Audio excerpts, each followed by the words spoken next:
जैसे कि हमने देखा कि गूगल रेटिंग्स को और स्टार्स को और बाकी इन्फॉर्मेशन को गूगल सर्च रिजल्ट्स में दिखाता है।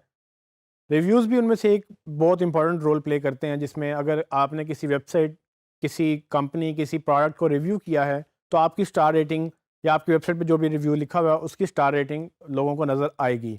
सो एक एग्जांपल मूवीज़ की है। अगर आप कोई मूवी का नाम सर्च करें, तो आपको अक्सर उसमें क्रिटिक रिव्यूज़ मिलते हैं या आईएमडीबी के रिव्यूज़ मिलते हैं, जिसमें से 10 आउट ऑफ 10 में से कोई ना कोई रेटिंग होती है और आप इस रेटिंग पे डिसाइड करते हैं कि मूवी अच्छी है या बुरी है, देखनी है या नहीं देखनी। तो ये चीज़ें मैटर करती हैं। लेकिन मूवीज़ का एक प्रॉपर सेपरेट टैग है, जिसमें मूवी के अंदर एक्टर कौन था, डायरेक्टर कौन था, वो सब चीज़ें लिखी हुई होती हैं।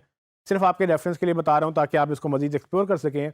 लेकिन एक अगर आपको लगता है कि आपका रिव्यू किसी कैटेगरी में फ़ॉल नहीं करता, यानी कि स्पेसिफ़िक रेसिपी रिव्यू नहीं है, मूवी रिव्यू नहीं है या और कोई रिव्यू नहीं है जिसकी स्कीमा में आपको नहीं इन्फॉर्मेशन मिल रही, आपका जनरल रिव्यू है।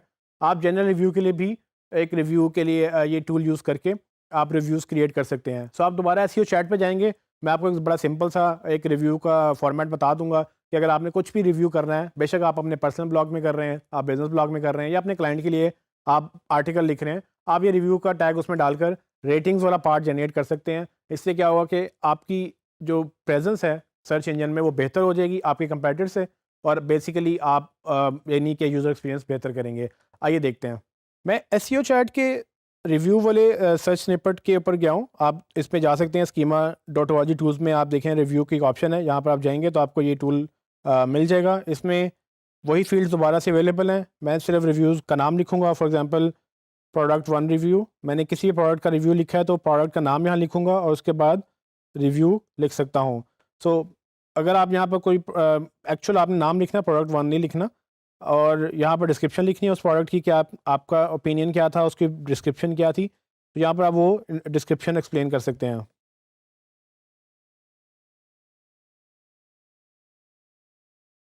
आप देखेंगे इसमें ज़्यादा डिटेल में उन्होंने चीज़ें नहीं माँगी। उसने सिर्फ रिव्यू का यूआरएल पूछा है, यहाँ पे जो भी आपकी वेबसाइट है उसका आप यूआरएल दे सकते हैं। जहाँ पर वो यूआरएल वो रिव्यू पड़ा हुआ है, मतलब कि आपका एक्चुअल वो रिव्यू वाला यूआरएल होगा जहाँ पर आपने वेबसाइट में लिखा हुआ है। ऑथर अगर आप खुद हैं तो आप अपना नाम लिखेंगे। अगर आपकी वेबसाइट में नाम लिखना है तो अपनी वेबसाइट का नाम भी लिख सकते हैं। किस दिन वो रिव्यू पब्लिश होगा या हो चुका है, वो आप डेट डालेंगे। आइटम्स कौन सी आपने रिव्यू की हैं, यहाँ पर आप वो लिख सकते हैं। रिव्यू की बॉडी क्या होगी, उसकी रेटिंग क्या है, रेटिंग के मुराद आपने उसको कितनी रेटिंग्स दी है, ये रेटिंग आपने देनी है। उससे पहले स्केल डिसाइड करना ज़रूरी है कि 0 मिनिमम स्केल है और 10 मैक्सिमम स्केल है। 0 से 10 में आपने अगर उसको 8 दिया है तो वो यहाँ पर 8 के वो रिव्यू आ जाएगा। इसको मैं यहाँ पर जनरेट करने के लिए क्लिक करूँगा तो नीचे कोड जनरेट हो जाएगा और ये कोड आप जाके अपनी वेबसाइट में पेस्ट कर सकते हैं। मैं आपको अभी इसमें रिस्निपेट डेटा टेस्टिंग टूल में मैं आपको टेस्ट रन करके दिखा सकता हूँ कि ये गूगल ने क्या पिक किया और क्या नहीं।